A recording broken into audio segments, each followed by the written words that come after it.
সুস্থতার নিয়ামত হারিয়ে যাবে, তন্ন তন্ন করে খুঁজবেন। এই সুস্থতা যখন হারায় যাবে, পদে পদে আপনি বুঝবেন সবচাইতে দামি নিয়ামত হচ্ছে সুস্থতার নিয়ামত। জোরে বলেন আল্লাহু আকবার।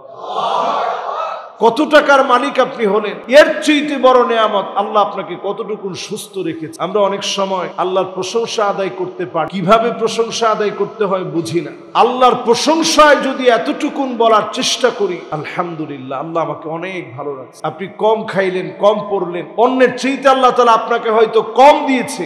সুস্থতার যে নিয়ামত আল্লাহ তাআলা আপনাকে দিয়েছে, একটা নিয়ামতের কথা কল্পনা করে যদি আপনি আল্লাহর প্রশংসা আদায় করেন, অবশ্যই যিনি নিয়ামত বাড়িয়ে দিবেন তিনি কে? আল্লাহ।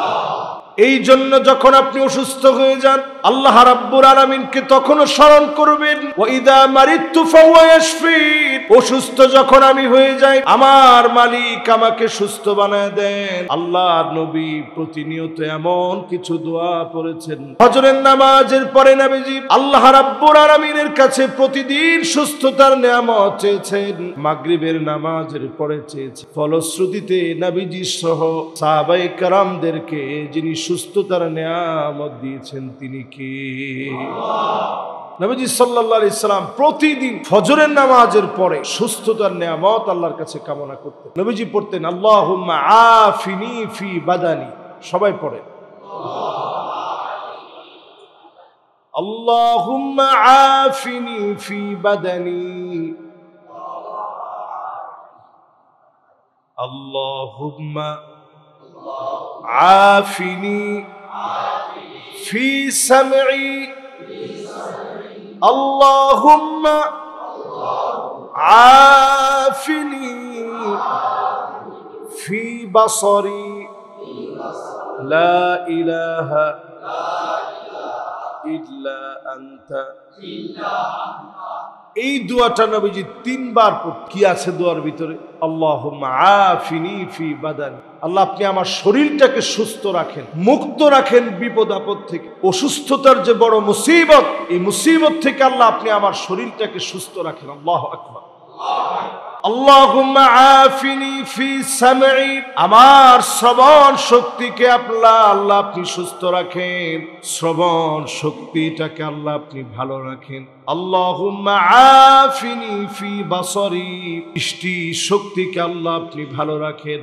শরীর যদি সুস্থ থাকে, দৃষ্টি যদি ভালো থাকে, শ্রবণ শক্তি যদি ভালো থাকে, আপনি সুস্থ রইলেন। নবীজি সাল্লাল্লাহু আলাইহি ওয়াসাল্লাম প্রতিনিয়ত আল্লাহর কাছে চেয়েছেন। আল্লাহর নবী হাদিসের ভিতরে বলেন, আজাবান লি আমরিল মুমিন ইন্না আমরাহু কুল্লাহু খায়র। মুমিনদের বিষয়টা বড় আশ্চর্যজনক। মুমিন বিপদে পড়ে যাবে, মুমিন মুসিবতে পড়ে যাবে, মুমিনের অনেক বড় ক্ষতি হয়ে যাবে। সর্ব অবস্থায় মুমিন মালিকের কাছে শুকরগুজারি আদায় করবে। এজন্য মুমিনকে যিনি সুস্থ করে দিবেন, বিপদ উঠায় নিবেন, তিনি কে? পাঁচ কারণে আল্লাহ রাব্বুল আলামিন মানুষের বালা মুসিবত বিপদ উঠায় নেন। পাঁচ কারণ। সবাই একটু বলি তো কয় কারণ? পাঁচ কারণের প্রথম কারণ হলো অধিক পরিমাণে দোয়া করেন। লা ইয়ারুদ্দুল কাদা ইল্লা দুআ। অধিক পরিমাণে শুধু আল্লাহর কাছে আপনি চাবেন। দোয়া করার কারণে বালা মুসিবত ভাগ্যকে যিনি পরিবর্তন করে দিবেন তিনি কে? দুই নম্বরে ভাগ্য পরিবর্তন হবে। লা ইয়ারুদ্দুল কাদা ইল্লাল বীর। পিতা মাতার সঙ্গে সুন্দরতম অবনত চিত্তে মাথা নোয়া ঝুঁকায়া কথা বলেন, পিতা মাতাকে সম্মান দিয়া কথা বলেন, পিতা মাতার সাথে সুন্দর ব্যবহার করে, অবশ্যই যিনি দোয়া কবুল করে বিপদ মুসিবত থেকে হেফাজত করবেন তিনি কে? এটা দুই নম্বর। ভাগ্য পরিবর্তন হয়। আল কাদরু কাদরান। ভাগ্যটা দুই ধরনের, একটা ফিক্সড হয়ে গেছে, আরেকটা আল্লাহ রাব্বুল আলামিন কখনো কখনো পরিবর্তন করেন। এই যে পরিবর্তন করবেন, এটাও আল্লাহ লিখে রাখছেন। পরিবর্তন হবে কেমনে? এই আপনার দোয়ার মাধ্যমে আল্লাহ তাআলা পরিবর্তন হবে কেমনে? আপনি যখন পিতামাতার সাথে সুন্দর ব্যবহার করবেন, এই ব্যবহারের কারণে আল্লাহ রাব্বুল আলামিন বালা মুসিবত থেকে হেফাজত করবেন। জোরে বলেন আল্লাহু আকবার। তিন নম্বরে আল্লাহ রাব্বুল আলামিন ভাগ্য পরিবর্তন করে দেন। ওই সময়ে সিলাতুর রহিম, আত্মীয়তার সম্পর্ক যখন আপনি বৃদ্ধি করবেন, আপনার ভাগ্য যিনি পরিবর্তন করে দিবেন তিনি কে? এমন এক ফিতনাময় একটা সময় আমরা পার করছি যেখানে সময়ের কোনো দোষ নেই। চতুর্দিকে শুধু ফিতনা আর ফিতনা। আগে এরকম ঘটনা আমরা কখনো শুনি নাই যে মাদ্রাসার ছাত্রের হাতে তার নিজের মা মারা গেছে, নিজের মাকে নিজে হত্যা করে ফ্রিজের ভিতরে ঢুকায় রাখছে। পৃথিবীটা কতটা বিবস্ব, কতটা নির্লজ্জ হলে পরে শুধুমাত্র একটা সম্পর্কের জেদ ধরে একটা মেয়েকে পাওয়ার জন্য সামান্য কিছু হাত খরচ, ফ্রি ফায়ার আর পাবজি খেলতে হবে, এমবি কিনা লাগবে, এইরকম জেদ ধরে মাকে মানুষ হত্যা করে ফেলতে পারে। এরকম দৃশ্যগুলো যখন আমরা দেখি, আমার কাছে মনে হয় সময় আর মুসলমানদের জন্য আর সময় বাকি নেই। একেবারে শেষ জামানা, শেষ লাইনে আমরা চলে আসছি। আল্লাহর নবী বলেন, এমন সময় আসবে হাত্তা ইয়াকতুলা জারাহু আখাহু ওয়া আবাহু, নিজের আপন ভাই ভাইকে মেরে ফেলবে, সন্তান মা বাপকে মেরে ফেলবে, সন্তানের হাতে মা বাপ খুন হয়ে যাবে। আজ প্রতিনিয়ত তাকায় দেখেন আমাদের উপরে এত মুসিবত এই জন্য নেমে এসেছে কারণ প্রতিনিয়ত পিতা মাতার সাথে বেয়াদবি করা হয়, ঘাড় মোটা করে কথা বলা হয়, পিতা মাতাকে কষ্ট দিয়ে জোরপূর্বক বায়নাগুলো আদায় করা হয়। গত 2 সপ্তাহ আগে টাঙ্গাইল গিয়েছি মাহফিলে, একজন বাপ এসে বলতেছে, হুজুর আমার নিজের চোখে সন্তানের মৃত্যু দেখেছি। আমার সন্তান বুধবার রাতে হাত কেটে ফেলেছে, তার একটা বাইক লাগবে। আমি পাগলের মতো হন্য হয়ে সুদে টাকা এনেছি, আমার জমি বন্ধক রেখে সন্তানকে বাইক কিনে দিয়েছি, কিন্তু মালাকুল মউত পিছনে ছাড়ে নাই। শুক্রবারে সন্তান দুনিয়া থেকে চলে গেল, রোড অ্যাক্সিডেন্ট করলো 3 জন নিয়ে, আমার ছেলে আরো 2 জন মিলে 3 জন চলে গেছে। জায়গাটা দেখে আমি হতবাক হয়ে গেলাম। মোড়ের ভিতরে একটা জায়গা, দোকানের পাশে সন্তান দুনিয়া থেকে চলে গেছে। বাপ বলতেছে, এখনো প্রতিনিয়ত মনে হয় সন্তানটা আমারে কষ্ট দিয়ে ফেলেছিল। আমি কষ্ট নেই নাই, বদদোয়া করি নাই। বাপের বদদোয়া করা লাগে না। যখনই আপনি জুলুম করবেন, মা বাবার সঙ্গে খারাপ ব্যবহার করবেন, অবশ্যই যিনি শাস্তি দিয়ে দিবেন তিনি কে? রিদার রাব্বি রিদাল ওয়ালিদ ওয়া সাখাতুর রাব্বি ফি সাখাতিল ওয়ালিদ। পিতা মাতা যদি খুশি হয়ে যায়, স্বয়ং আল্লাহ খুশি হয়ে যাবে। পিতা মাতা যদি বেজার হয়ে যায়, স্বয়ং আল্লাহ বেজার হয়ে যাবে। পিতা মাতাকে যদি সম্মান করেন, পিতা মাতাকে যদি ইজ্জত দিয়ে কথা বলেন, যিনি খুশি হয়ে যাবেন, বালা মুসিবত দূর করে দিবেন তিনি কে?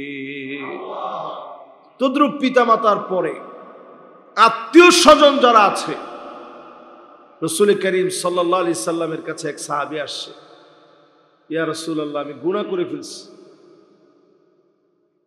আমার কি এই গুনাহ থেকে মাপ পাওয়ার কোনো সুরত আছে?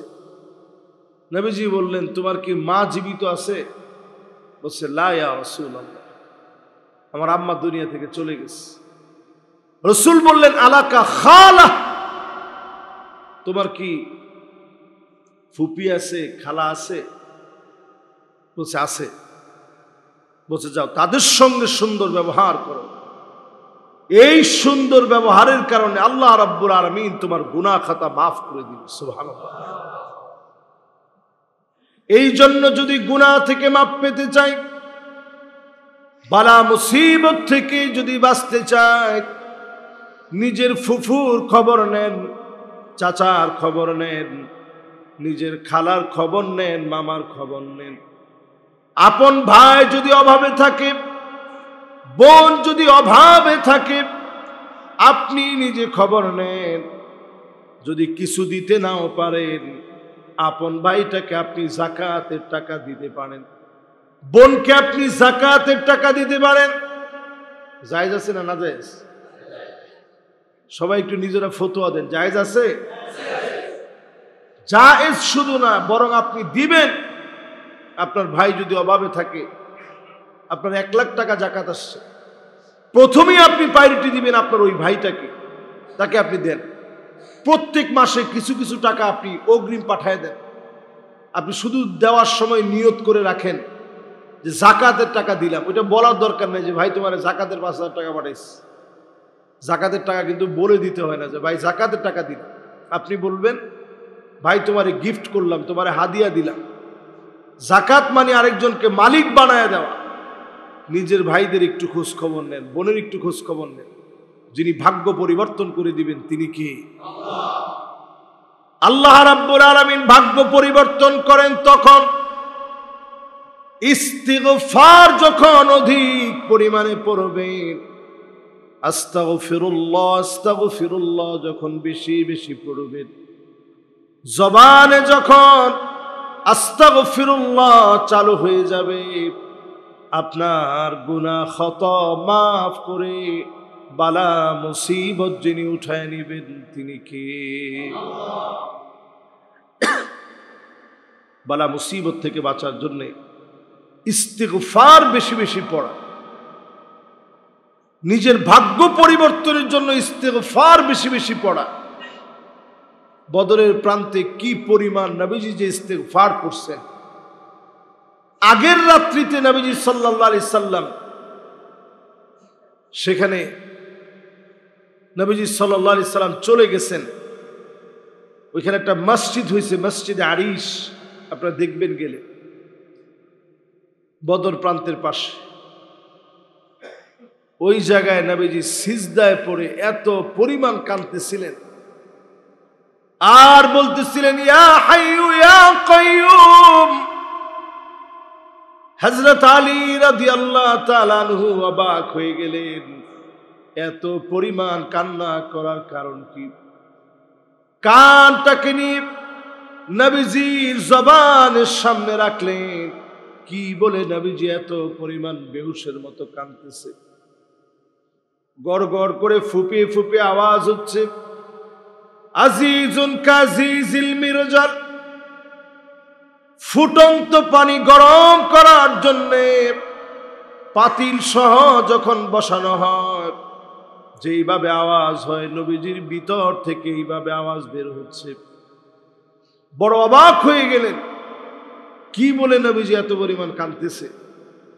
দেখে বারবার আল্লাহকে বলতেছে ইয়া হাইয়ু ইয়া কাইয়ুম, ও চিরস্থায়ী চিরঞ্জীব মালিক, এই মানুষগুলা যদি শেষ হয়ে যায় দিনের দাওয়াত কারা দিবে?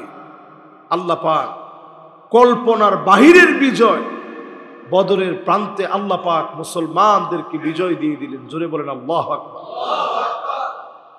এটাকে ইয়াউমুল ফুরকান বলে। সত্য মিথ্যার স্পষ্ট পার্থক্য আল্লাহ তাআলা সেখানে দিয়ে দিলেন।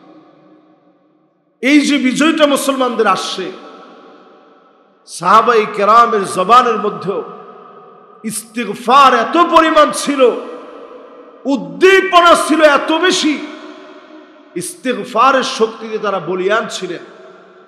একদিকে হাত চলছে, অন্যদিকে জবান চলেছে।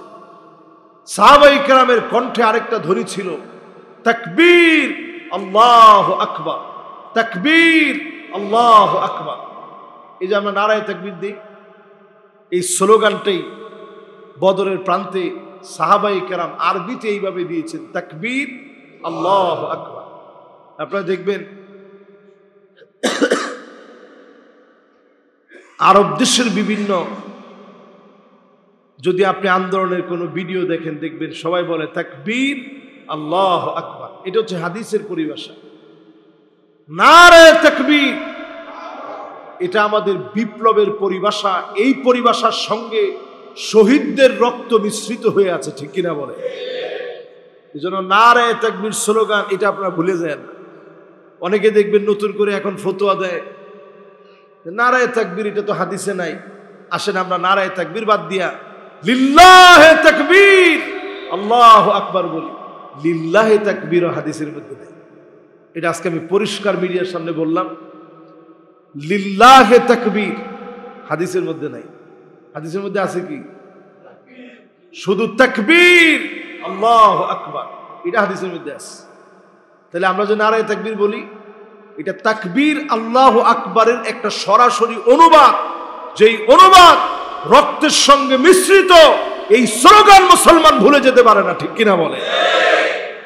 এই স্লোগানের ভিতরে স্পিড আছে না নাই?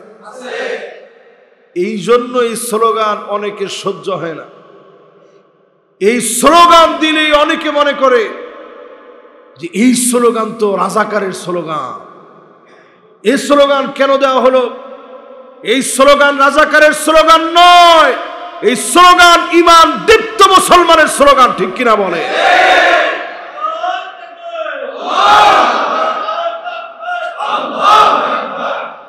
এটা ঈমান দীপ্ত মুসলমানের স্লোগান। এই স্লোগানের ভিতরে স্পিড আছে না নাই? অনেক সময় এই যে মসজিদে আমরা স্লোগান দিলে অনেকে মনে করতে পারে আল্লাহু আকবার, মসজিদের মধ্যেও স্লোগান। তাহলে চিন্তা করেন, মসজিদের স্লোগান কি আমরা শুরু করছি না ছিল? চিৎকার করে মুসলমানেরা কেঁদেছে আল্লাহর কাছে, বিজয় এমনি আসেনি। এই স্লোগানগুলা মুসলমানের অস্ত্রের চাইতে পাওয়ারফুল ছিল। আমি মিশরে নিজের চোখে দেখেছি। হাফেজ মুরসি রহিমাহুল্লাহ দুনিয়া থেকে চলে গেছেন, মুসলমানের অনন্য এক বীর। আমি জীবনে হযরত ওমরকে দেখি নাই, আমি জীবনে আবু বকর ওমর রাদিয়াল্লাহু তাআলা আনহুদেরকে দেখি নাই, উসমান রাদিয়াল্লাহু তাআলা আনহুকে দেখি নাই, আলী রাদিয়াল্লাহু তাআলা আনহুকে পাই নাই, তাবিঈদেরকে দেখি নাই, তাবিঈনদেরকে দেখি নাই, আইম্মায়ে মুজতাহিদিনদেরকে দেখি নাই। সেদিনের মানুষ আমরা। কিন্তু আমি হাফেজ মুরসি রহিমাহুল্লাহকে দেখেছি। উনি নিজে তাহরির স্কয়ারে যখন বক্তব্য দিলেন, তিনি বুকটাকে এইভাবে খুলে দেখালেন, আমি কোনরূপ প্রোটেক্টর পরে তোমাদের এখানে বক্তব্য দিতে আসিনি। যদি আমি কোনো অন্যায় করি আমাকে তোমরা শুধরে দিবে। আর আমরা শান্তিপ্রিয় মানুষ, আমাদের মুখে থাকবে আল্লাহর নামের স্লোগান, সিলমিয়াতুনা আকওয়া মিনার রাসাসিল মাসবুক। তারা আমাদেরকে একদিকে বন্দুক দিয়া গুলি করবে, আমরা নিরস্ত্র খালি হাতে তাকবীর নিয়ে ঝাঁপায় পড়ব, জালেম আমাদের সঙ্গে পারবে না। জোরে করে আল্লাহু আকবার। আমি ওনার বক্তব্য শুনে সেদিন চিন্তা করলাম, আল্লাহু আকবার, এই যদি এই যুগের মুসলমানের কথা হয়, তাকবীরের স্পিরিট আর পাওয়ার হয়, সেই যুগে মুসলমানদের জবানের পাওয়ার কেমন ছিল। আমি আমার নিজের চোখে দেখেছি এই মানুষটা ফজরের নামাজের সময় বিভিন্ন মসজিদে গিয়ে গিয়ে হাজির হইত। আজকে এই মসজিদে, কালকে আরেক মসজিদে, তেমন কোনো গার্ড টাট কিছু না, একবারে সাধারণ সিম্পল একটা জুব্বা পরে গিয়ে হাজির হয়ে গেছে। ফজরের নামাজের পরে মাইকটা হাতে নিয়ে বলতেন, আইনা আনতুম মাতা তাস্তাইকিযুন আল কুদস ইয়াবকি। তিনি চিৎকার করে বলতেন, তোমরা কোথায়, এখনো ঘুমায় আছো? কুদস আজকে কাঁদতেছে, বাইতুল মুকাদ্দাস তোমাদের জন্য ফুপিয়ে কাঁদতেছে। কেমন করে মুসলমান তোমরা ঘুমায় আছো? জাগ্রত হও, নামাজের দিকে আসো, পড়েন আল্লাহু আকবার। ওনার এই চিত্র যখন শুরু হইল, পুরা মানুষের ভিতরে একটা বৈপ্লবিক পরিবর্তন শুরু হয়ে গেল, যে কোন জায়গায় না জানি প্রেসিডেন্ট আজকে আস। জুমার নামাজে এক জায়গায় হঠাৎ করে গিয়ে হাজির হইতেন, স্বাভাবিকভাবেই একটা প্রেসিডেন্ট গিয়ে জুমার নামাজ পড়ার জন্য হাজির হয়ে গেছে। অনেক সময় খতিব সাহেবরা বলতেন যে একটু কথা বলেন, বলতেন না আপনি কথা বলেন। পরে তিনি হয়তো 2-1 মিনিট মুসলমানদেরকে জাগ্রত করার জন্য কথা বলতেন। এ কথা বলার উদ্দেশ্য হচ্ছে এই, জীবনের সব সময় জবানের ভিতরে আমরা জিকিরকে নিয়ে আসব। আমাদের যারা আসলাফ, যারা গত হয়ে গেছে, এই দুনিয়ার ভিতরে যারা দৃষ্টান্ত স্থাপন করেছে, তারা সবাই দুনিয়ার জীবনে ময়দানে যেভাবে অগ্রসর ছিল, রাতের অন্ধকারে তাহাজ্জুদের জায়নামাজে চোখের পানি দিয়ে ভিজিয়ে রাখতো, আর ইস্তেগফার তাদের জবানের সঙ্গী ছিল। এই জন্য হাঁটতেছেন চলতেছেন সব সময় ইস্তেগফারকে জীবনের সঙ্গী বানায় নেন। যিনি আমাদের বালা মুসিবত উঠায় নেবেন তিনি কে? সম্মানিত মুসল্লিয়ান কিরাম, বলছিলাম 5টা কারণে আল্লাহ তাআলা ভাগ্য পরিবর্তন করেন। আপনারা 5টা কারণের 4টা যে বললাম, আপনাদের মনে আছে 4টা? 1 নাম্বার, অধিক পরিমাণে দোয়া করা। বলছে খালি মাদ্রাসার ছাত্ররা, এবার সবাই মিলে বলেন তো দেখি। 1 নাম্বার মাশাআল্লাহ, 2 নাম্বার মাশাআল্লাহ। এগুলো সহজ বিষয়, খালি একটু আমলে আনবেন, কাজে লেগে যাবে জীবন। 3 নাম্বার আত্মীয় স্বজনের খোঁজ খবর নেওয়া। আমি মিশর থেকে এত পরিমাণ ফোন দিতাম, সত্যি এখন মাঝে মাঝে আমার নিজের কাছে নিজের খুব অপরাধী মনে হয়। মিশর থেকে আমি এত পরিমাণ ফোন দিতাম, আমার আত্মীয় স্বজন সবাই ফোন দিতাম আর দোয়া চাইতাম, ফোন দিতাম আর দোয়া চাইতাম। কিন্তু এখন আসলে সময়ের পরিবর্তনে ব্যস্ততাও অনেক বেড়ে গেছে, কিন্তু ব্যস্ততার দোহাই দিয়ে এটা থেকে তো মাপ পাওয়া যাবে যে আমি অনেক ব্যস্ত হয়ে গেছি। ব্যস্ত বানাইছেন কি? ব্যস্ত আল্লাহই বানা। আল্লাহ 1 মুহূর্ত সময় লাগবে না, এই ব্যস্ততা সব ফুরায় যাবে। এমন অবসর আপনার আসবে, আপনি তখন চিন্তা করবেন যে আল্লাহ ব্যস্ততা আবার একটু দেন। এই জন্য সময়, যেই সময়ে আছেন ওই সময়ের কাজে লাগা। এই নসিহত আমি আমার নিজের জন্য এবং আপনাদের সবার জন্য করছি। এরপর 4 নাম্বার, বেশি বেশি ইস্তেগফার পড়া। 5 নাম্বারে তাসবিহ পড়া। লা ইলাহা ইল্লা আনতা সুবহানাকা ইন্নী কুনতু মিনাজ জালিমিন। আজ যদি আপনি পড়েন, মাছের পেটে ইউনূস আলাইহিস সালামকে যেভাবে আল্লাহ মুক্তি দিয়েছেন, আজকেও যিনি আমাকে আপনাকে মুক্তি দিবেন তিনি কে? বেশি বেশি তাসবিহ পড়বেন। সুবহানাল্লাহ, সুবহানাল্লাহ বলেন তো দেখি একটু।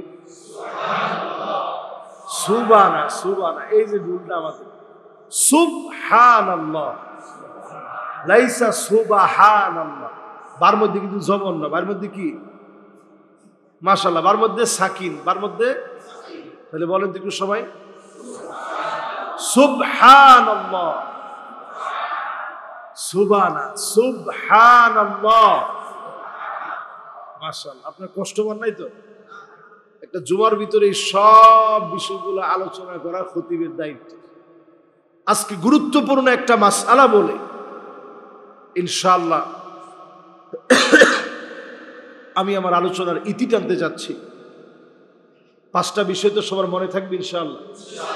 তাসবিহ পড়বেন বেশি বেশি। শেষ একটি গুরুত্বপূর্ণ মাসআলা, যে বিষয়টি ওয়াজিব, জানা সত্ত্বে তরক করলে নামাজ হবে না। আর যারা জানেন নাই, আল্লাহ তাআলা যদি মাফ করে দেন, এটা তো আল্লাহর খুশি। আল্লাহ মাফ করে দেন, এটি স্বাভাবিক। নাহলে আমরা 1 মুহূর্ত তো বাঁচতে পারতাম। আল্লাহ মাফ করে দেন দেখি আমরা বেঁচে আছি, নাহলে আমাদের প্রতিনিয়ত যে গুনাহগুলা হচ্ছে, আমরা বেঁচে থাকার কথা না। গুরুত্বপূর্ণ মাসালাটি হচ্ছে, যখন আমরা সালাম ফিরাই, ইমাম সাহেব যখন সালাম ফিরায়, সালামু আলাইকুম ওয়া রাহমাতুল্লাহ, তখন আপনাদের কাজ কি? ইমাম সাহেবের সাথে শুধু সালাম ফিরানো না, নুতকান, উচ্চারণ সহকারে আসসালামু আলাইকুম ওয়া রাহমাতুল্লাহ অন্তত আপনার কানে শুনেন। আসসালামু আলাইকুম ওয়া রাহমাতুল্লাহ। অন্তত আপনার কানে শুনেন এমন করে আপনি উচ্চারণ করবেন। আমাদের দেশে দেখা যায় এটা ওয়াজিব তরক হয়েছে। কি তরক হয়েছে? এই যে ইমাম সাহেবের সাথে আপনি দুই দিকে ফিরলেন, নামাজের ওয়াজিব তরক হয়ে গেছে। এটা চারো মাযহাব একমত। আপনি মনে করেন না যে হানাফি মাযহাবে মনে সুযোগ আছে, না, চারো মাযহাব এক্ষেত্রে একমত। সালাম ফিরানোর সময় বলে কয়ে সালাম ফিরাতে হবে। আর যারা উমরা করতে গেছেন অথবা হজে গেছেন, দেখবেন আমরা বাঙালিরা সারা সবাই দেখবেন সালাম আলাইকুম রাহমাতুল্লাহ, সালাম আলাইকুম রাহমাতুল্লাহ, মোটামুটি একটা আওয়াজ মেনটেন করে সবাই বলে, বলে না? বলে। এই যে মাশাআল্লাহ যারা উমরা করে আসছেন, এই যে আমাদের সেক্রেটারি সাহেব হজ করছেন, ওমর ফারুক সাহেব আলহামদুলিল্লাহ হজ করছেন, উমরায় গেছেন, আরও যারা এখানে আছেন সবাই তখন নিজে নিজে চিন্তা করছেন যে কি রে, মানুষগুলো কি তারা ভুল করতেছে না আমি ভুল করতেছি? আসলে তারা ভুল করতেছে না, ভুল করতেছি আমরা। এই কাজটা আমরা করব না, ভুলটা আর করবো না ইনশাআল্লাহ। এরপরে ইমাম সাহেব যখন আল্লাহু আকবার, তখন আপনি মনে মনে আল্লাহু আকবার, এটা সুন্নাহ, না করলে কোনো গুনাহ হবে না, করলে সওয়াব হবে। ইমাম সাহেব যখন রুকুতে গেলেন আল্লাহু আকবার, তখন আপনি পারলে আল্লাহু আকবার বলবেন। এই যে প্রত্যেকটা পরিবর্তনের সময় আপনি বলবেন, এটা সুন্নাহ, না বললে কোনো অসুবিধা নেই। কিন্তু সালামের সময় বলাটা কি? ওয়াজিব। এটা তরক করা যাবে না। যদি শরম লাগে, লজ্জা লাগে, অন্তত ঠোঁটটা নাড়াবেন, সালাম এর দূর অন্তত ঠোঁটটা নাড়াবেন যে আমি এরকম জোরে বলবো, এটা কিরকম হয়। তো জোরে বলা দরকার নেই, অন্তত ঠোঁটটা হলেও নাড়াবেন। শুধু খালি ওই হিজবুত তাওহীদের সেলিমের মতন নামাজ কিন্তু এরকম ব্যায়াম না। দেখছেন তার নামাজের স্টাইল, আরে বাপরে বাপ, মানে মনে হয় ট্রেনিং দেওয়ার জন্য দাঁড়াইছে। হ্যাঁ, নামাজের ভিতরে যদি আপনি নামাজ সুন্দর করে পড়েন, অটো ব্যায়াম হয়ে যাবে। আপনি নামাজ যদি সুন্দর করে পড়েন, অনেকের পিঠে ব্যথা আছে অথবা ধরেন কোনো অপারেশন হয়েছে, এরকম কারণে যদি কারো হয়ে থাকে, রুকুতে যদি একটু কম ঝুঁকে, তা আপনি আবার মনে করেন না যে লোকটা নামাজ হয়নি। আল্লাহ তাআলা অনেক সহজ করে দিয়েছে ইসলাম, এটাকে আমরা কঠিন বানাবো। যেটাকে আল্লাহ সহজ করছে আমরা কঠিন বানাবো না। হাদিসের ভিতরে একটা হাদিসকে 1/3 অফ ইসলাম বলা হয়েছে, ইসলামের 3/1 বলা হয়েছে। তাহলে গুরুত্ব কম না বেশি? ইয়াসসিরু ওয়ালা তুআসসিরু, সহজ করে দাও, কঠিন করে দিও না। বাশশিরু ওয়ালা তুনাফফিরু, শুভ সংবাদ দিয়ে দাও, দলে দলে মানুষকে ভয় দেখায় পৃথক করে দিও না। এই জন্য আমরা পৃথক করার জন্য আসিনি, আমরা মানুষকে শুধু কাছে টানার জন্য আসি। ইসলাম সহজ, ইসলামের দিকে আসেন যিনি আমাদেরকে অবশ্যই মাফ করে কবুল করবেন, তিনি কে? আল্লাহ। সম্মানিত মুসল্লিয়ানে কেরাম, আজকের আলোচনার কথা ঠিক এই পর্যন্ত। আর উদাত্ত একটা আহ্বান আপনাদের কাছে। আলহামদুলিল্লাহ, গত জুমাতে আমি নিজে আপনাদেরকে বলছিলাম, ওই আমল আল্লাহর কাছে অতি বেশি প্রিয় যেটা আপনি প্রতিনিয়ত করবেন। এবং সেখানে বলা হয়েছিল, আমাদের এই এলাকায় অনেক মুসল্লিরা ছিল যারা এখন বিভিন্ন জায়গায় ফ্ল্যাট কিনে নিজেরাই এখন ফ্ল্যাট হোল্ডার হওয়াতে চলে গেছেন অনেক দূর দারাজে। তো মসজিদে যারা এককালীন 200 টাকা, 300 টাকা, 500 টাকা দিতেন, এরকম মুসল্লিও ছিল 5000 টাকা দিত। তো ওনারা চলে গেছেন আরেক এলাকায়। এখন ওই টাকাটা আমরা না পাওয়াতে অনেক সময় যারা এই মসজিদে খিদমতে রত আছেন, ওনাদের বেতন দিতে অনেক সময় কষ্ট হয়, দেরি হয়। তো এটা যেন না হয়, আল্লাহ রাব্বুল আলামিন আমাদের এই মসজিদে যাদেরকে খিদমতে সম্পৃক্ত করেছেন প্রত্যেকে সম্মানিত, মসজিদের সাথে লেগে থাকা এটা আল্লাহর বড় নিয়ামত।